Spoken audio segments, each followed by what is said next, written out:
Kematian Sisi otomatis membuat seluruh keluarganya pasti sedih. Nah, di situ Safira juga menyalahkan dirinya. Kenapa? Karena diri dia itu sangat sayang banget kepada Sisi. Andai saja dia bisa mencegah kejadian ini nih guys ya, untuk Sisi tidak terlalu suka dan terlanjur cinta banget kepada Yuda, karena dia tahu bahwa cintanya Yuda itu hanya untuk Safira. Kalau sejak awal Safira itu tegas dan melarang Sisi untuk tidak berhubungan dengan Yuda, maka semua ini tidak akan terjadi. Bahkan nih guys ya, Safira sangat sedih. Kenapa? Karena dengan itu membuat Mama Gina sangat marah dan benci banget kepada Safira. Karena semua kematian yang terjadi ya itu disebabkan oleh Safira. Dan Safira itu sedih menyalahkan diri dia sendiri. Dan dia tidak bisa melakukan apa-apa untuk mencegah perbuatan tersebut, sehingga Sisi itu pada waktu itu shock dan dia itu lari terus akhirnya ketabrak mobil dan dia meninggal. Di situ, Julian selaku seorang suami berusaha untuk menenangkan Safira bahwa semua ini tidak ada salahnya. Safira tidak 100% bersalah atas hal ini. Dan semua keluarganya itu sangat sayang kepada Safira. Dan Mama itu hanya shock karena kematian Sisi, bukan benci kepada Sisi. Namun Safira tahu betul bahwa mamanya sikapnya saat ini berubah karena kematian Sisi, ya. Andai saja waktu itu ya Safira bisa mencegah, semua kejadian ini tidak akan pernah terjadi. Dan mungkin Sisi masih berkumpul dengan keluarganya dan pasti hidup bahagia semacam itu. Julian hanya bisa menguatkan Safira karena walau bagaimanapun dia sedang hamil. Jangan sampai terjadi sesuatu hal yang tidak dengan kandungannya Safira. Maka dari itu disuruhlah dia untuk tenang, istirahat dan tidak memikirkan hal yang negatif. Kasihan banget terhadap calon bayinya, jangan sampai keguguran untuk kedua kalinya. Nah, sementara itu nih guys ya, ada Dania. Di mana Dania ini meronta-ronta, ya dia teriak-teriak. Karena apa? Karena dia itu dikunci di kamarnya. Kan dia tidak boleh pergi kemana-mana. Sehingga membuat Dania bosan dan histeris, marah-marah dan memanggil suaminya untuk membukakan pintu kamarnya semacam itu. Di situ, Romi hanya terdiam. Romi tidak menjawab satu kata pun dan tidak membukakan pintu untuk Dania. Dania terus yang meminta keluar dari pintu tersebut karena dia itu pengen keluar dan dia tidak pengen dikekang oleh suaminya. Karena walau bagaimanapun dia sedih. Dan dia tidak suka diperlakukan seperti itu oleh suaminya sendiri. Nah, di situ Romi juga bingung banget nih guys dengan sikap Dania. Kenapa? Karena memang ke pemakamannya itu malah bertemu dengan Yuda. Dan ternyata dia malah pengen ketemu dengan Yuda. Dan hal tersebutlah yang membuat suaminya Romi itu sengaja ya mengurung Dania agar tidak ketemuan dengan Yuda semacam itu. Dania terus ya dia teriak-teriak untuk dibukakan pintunya. Bahkan di situ Dania juga sampai bingung apa yang harus dia lakukan agar suaminya itu mau membukakan pintu semacam itu. Ya, bahkan dia itu pengen menjedotkan kepalanya ya ke pintu karena dia mau lapor polisi kalau terjadi sesuatu hal terhadap dia. Karena apa? Kalau misalkan benjol semua, dia akan lapor kepada polisi KDRT atas hal tersebut. Nah, di situ nih guys ya, ternyata ada Bibi Mimin ya. Dimana Bibi Mimin itu ternyata memang sengaja nih guys ya suka banget kepada Pak Romi. Dia melihat dia kesengsem dengan Romi. Ya, kenapa? Karena memang istrinya lagi histeris. Dan Bibi itu nih guys ya sangat cinta memang dengan Romi semacam itu loh guys. Dan ini kesempatan yang ia bisa dapatkan nih guys ya. Kalau misalkan dia dekatin Pak Romi di saat Ibu Dania itu lagi histeris, lagi teriak-teriak, pastinya ilfil. Nah, di situ Dania tidak tahu nih kok dia teriak-teriak kok tidak ada panggilan dari suaminya, tidak ada balasan dari suaminya apapun semacam itu. Padahal dia sudah berusaha untuk mengancam suaminya akan menggedor-gedorkan pintu semacam itu. Dan kepalanya akan dijedotkan ke pintu. Nah, Bibi Mimin ini nih guys ya, memang sengaja nih guys ya mendekatin ya Pak Romi. Namun ternyata Romi tidak suka seperti itu. Di situ nih guys ya, Romi yang mau ke kamarnya Dania nih guys ya, ternyata malah dihadang oleh Bibi Mimin, ya orang yang bekerja di ART-nya di tempatnya Romi tinggal saat ini, yang sangat mencintai ya Romi karena kesemsem dengan Romi. Padahal di situ yang mau dijedotkan kepalanya kan Dania. Kenapa yang kejedot dan merasa sakit itulah bibinya itu nih guys ya, karena memang di situ nih guys ya Romi tidak suka dengan dia ART-nya. Namun ART-nya saja yang suka dengan Romi. Nah, Romi itu sengaja membukakan pintu nih guys supaya Dania tidak menjedotkan kepala dia nih guys ya. Nah, kemudian di situ setelah dibukakan pintunya nih guys ya, akhirnya terjadi perdebatan antara Romi dan juga Dania. Karena Dania tidak mau diancam oleh Romi maupun dia tidak mau dikekang oleh Romi. Yang dia inginkan adalah dia pengen keluar. karena walau bagaimanapun dia sedih kalau dikekang. Kenapa? Karena sejak dari Loli hidup sampai sekarang sudah tidak ada Loli, tetap saja sama di situ kelakuannya suaminya. Jahat kepada Dania, mengekang Dania semacam itu. Suaminya sebenarnya tidak mau mengekang Dania, hanya saja suaminya cemburu terbakar cinta. Kenapa? Karena dia lebih suka kepada Yuda. Dan dia tidak suka di situ. Kalau misalkan ya istrinya Dania itu bersama dengan Yuda. Nah di situ makanya dia harus berjanji dulu untuk tidak bertemu dengan Yuda.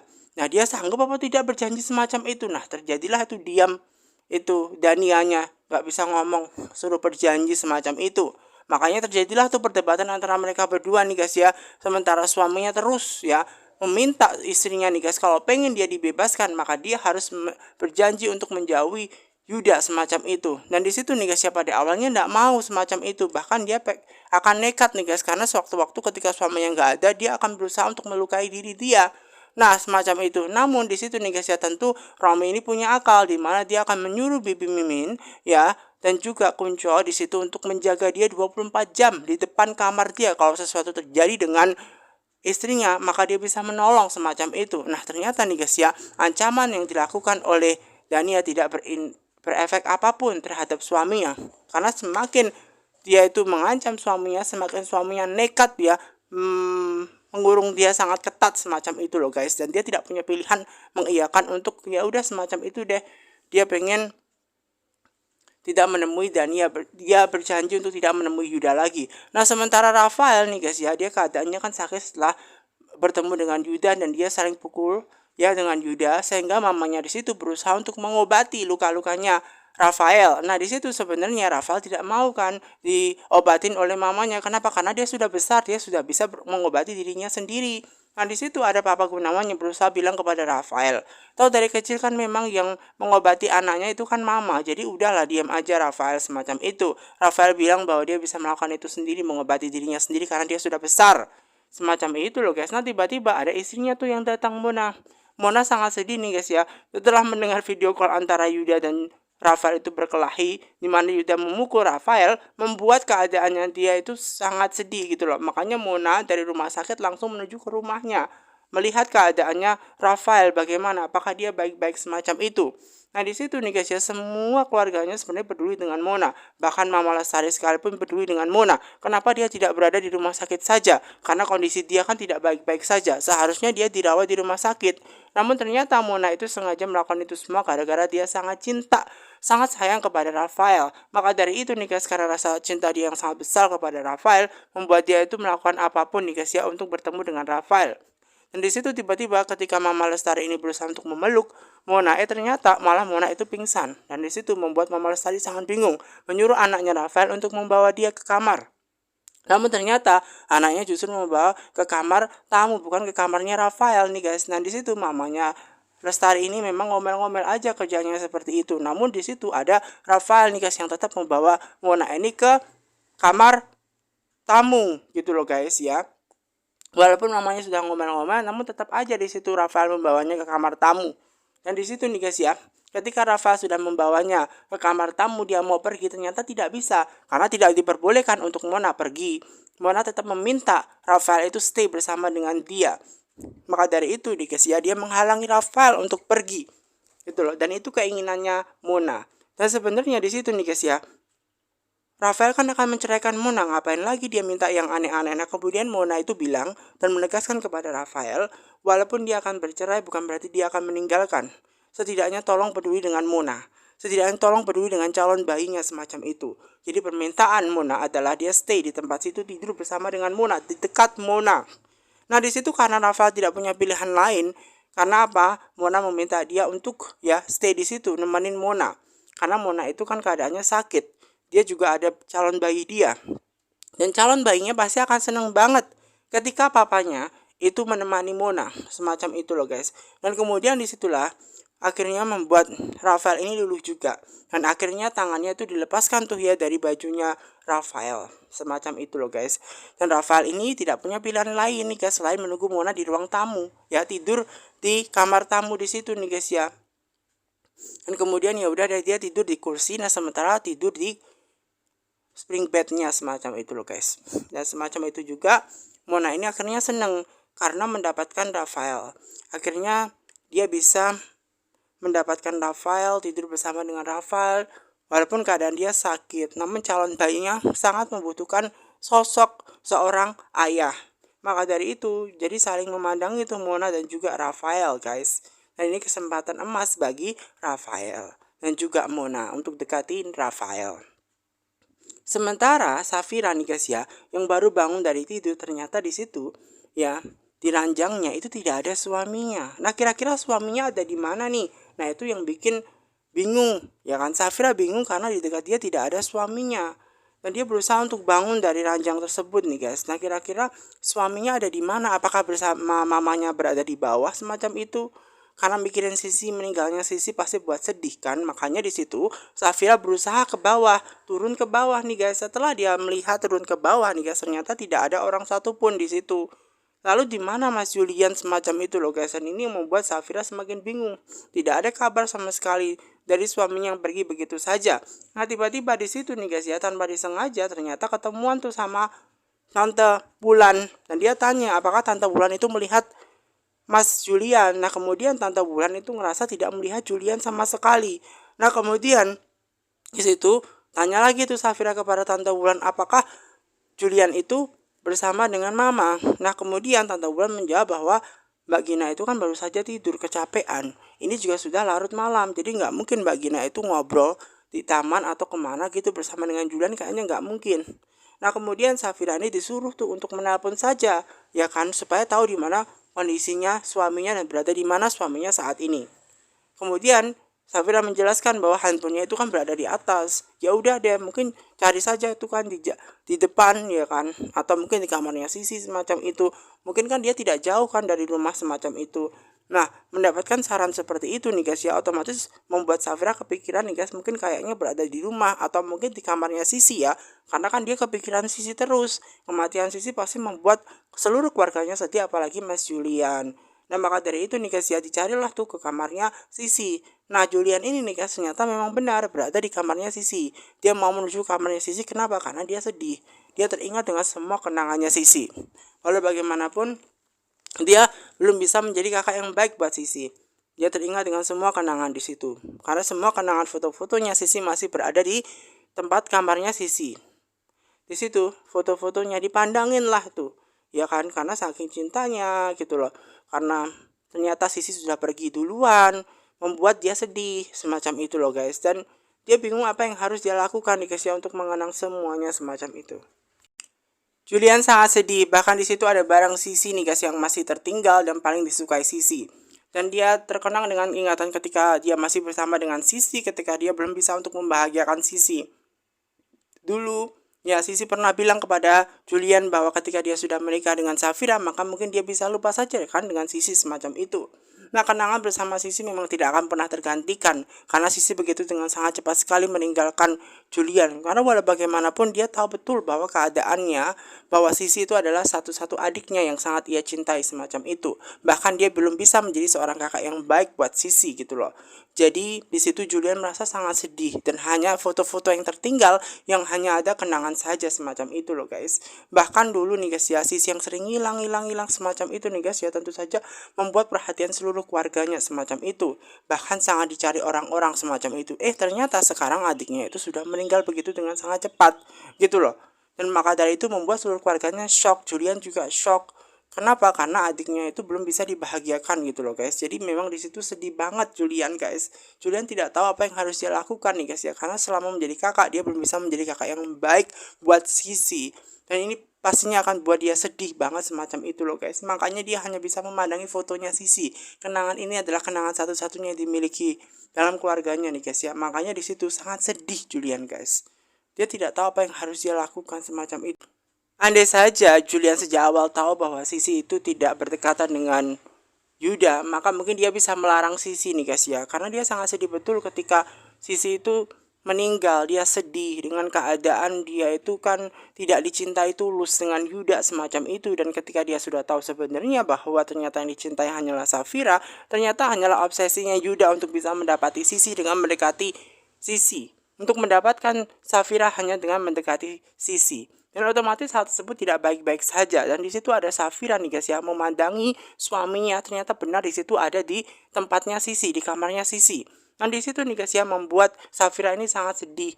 Karena apa? Karena suaminya di situ menangis sedih melihat kenangannya bersama dengan Sisi, mungkin sudah lama sekali gitu loh, ya kan? Nah di situ nih guys ya, Safira sungguh sangat sedih banget dia. Dia tidak tahu apa yang harus dia lakukan nih guys ya untuk membuat keadaan jadi baik-baik saja. Melihat suaminya seperti itu, otomatis membuat Safira semakin menyalahkan diri dia sendiri. Dia hanya bisa memeluk suaminya, dia hanya bisa untuk menguatkan suaminya. Kenapa? Karena pasti Sisi sudah tenang di sana, yang dibutuhkan hanyalah doa. Dan itulah yang dibutuhkan Sisi saat ini. Pastinya Sisi akan melihat semuanya gitu loh guys di atas sana gitu, dan membuat di situ Safira juga menyalahkan diri dia sendiri. Andai saja ya kan sejak awal dia tegas untuk melarang Sisi dekat gitu loh dengan Yuda, mungkin ini semua nggak akan kejadian dan mungkin Sisi tidak akan sesakit hati ini. Makanya di situ nih guys ya, Safira tidak tahu apa yang harus dia lakukan gitu loh. Karena Yuda memang bukan orang yang baik gitu loh. Nah sejak awal memang Safira tahu betul bahwa cintanya Yuda hanya untuk diri dia Safira. Namun ternyata Safira juga tidak punya apa-apa. Safira tidak punya apa-apa sesuatu hal yang ia miliki gitu loh untuk bisa melarang Sisi pada waktu itu gitu loh, karena dia sudah mengingatkan Sisi, namun ternyata Sisi masih berhubungan semacam itu. Makanya di situ Safira hanya bisa menenangkan Julian semacam itu nih guys, karena walau bagaimanapun Julian itu jangan sampai terlalu sedih banget semacam itu nih guys ya untuk dirinya semacam itu. Dia sedih banget ya, dia sedih, dia tidak tahu apa yang harus dia lakukan semacam itu, karena foto-foto itu adalah kenangan yang ada yang ia miliki saat ini semacam itu. Makanya di situ Julian sebenarnya tidak mau nih guys menangisi gitu loh melihat fotonya, karena walau bagaimanapun adiknya kan sudah pergi, sudah meninggal, jadi ya udah diikhlasin aja semacam itu loh guys. Jangan sampai ini bikin terlarut-larut semacam itu loh guys, karena walau bagaimanapun ya pasti Sisi sudah tenang kan di alam sana. Jadinya di situ Safira hanya bisa memeluk, Safira hanya bisa menguatkan suaminya, Safira hanya tahu bahwa di situ suaminya benar-benar sangat sedih kehilangan adiknya. Apalagi di situ Safira kan juga sayang betul kepada Sisi nih guys ya. Foto itu hanyalah foto satu-satunya, foto kenangan dia yang dia miliki bersama dengan Sisi, ataupun foto Sisi ketika dia foto sendirian. Dan itu adalah kenangan saat ini yang tersisa, tidak ada kenangan yang lain. Dan tiba-tiba di situ nih guys ada Pak Marco, di mana Pak Marco itu menelpon. Dan kemudian karena Pak Marco itu menelpon, di situ membuat Julian itu tidak mengangkat karena kondisinya dia masih sedih. Ya kan, dia masih sedih dengan keadaan yang ada meninggalnya Sisi. Nah, kemudian istrinya ini berusaha untuk mengingatkan Julian. Ya kenapa teleponnya Pak Marco tidak diangkat? Harusnya kan diangkat saja, mungkin barangkali itu penting ya kan semacam itu. Jadi lebih baik buat Julian itu untuk mengangkat teleponnya, dan kemudian Julian mengangkat teleponnya nih guys. Dan kemudian di situ ternyata Pak Marco sudah tahu bahwa adiknya meninggal, maka dari itu dia mengucapkan belasungkawa dan tolong sampaikan kepada mamanya. Dan yang kedua adalah mengenai job desk pekerjaan, di mana kerjasama dengan Tol Cibeber itu kan dimenangkan ya tentunya oleh perusahaan Julian. Makanya besok dia kan harus meeting lagi bersama dengan Pak Marco semacam itu. Nah kemudian dia sampaikan kepada Safira mengenai belasungkawa ya kematian dari Sisi yang harus dia sampaikan kepada mamanya. Dan juga di situ nih guys ya, karena memang kondisinya bahwa di situ Julian itu harus ya kan membereskan semua foto-fotonya, pakaian-pakaiannya Sisi agar dia tidak teringat lagi dengan Sisi, agar dia tidak sedih lagi dengan Sisi semacam itu. Nah kemudian biarlah semua ini nih guys ya diurus saja oleh Safira ya, karena suaminya dari tadi itu kan belum tidur ya kan, dia harus sehat, dia harus kuat, karena walau bagaimanapun keadaan kondisi dia tidak baik-baik saja gitu loh. Bagaimana dia bisa meeting gitu loh kalau dia tidak istirahat gitu loh. Biarkan semua barang-barang di sini akan dibereskan oleh Safira saja. Namun sayangnya di situ tidak mau kan, pada awalnya bicaranya seperti itu. Namun kemudian Julian tidak punya pilihan lain ya kan. Di situ Safira berusaha untuk terus membujuk. Biarkan Safira sajalah yang akhirnya membereskan semuanya. Nah sementara mamanya ini masih teringat dengan Sisi nih guys ya. Karena biasanya kan dia bersama dengan Sisi. Kalau mamanya sedih yang menguatkan biasanya Sisi. Biasanya yang dibuatkan teh hangat oleh Sisi, minuman hangat oleh Sisi. Nah setelah kematian dari Sisi otomatis sudah tidak ada lagi yang ia bersama dengan Sisi gitu, kenangannya sudah tidak ada lagi, hanya kenangan foto-foto gitu loh. Sudah tidak bisa ditemani lagi Sisi masak bareng semacam itu di dapur nih guys.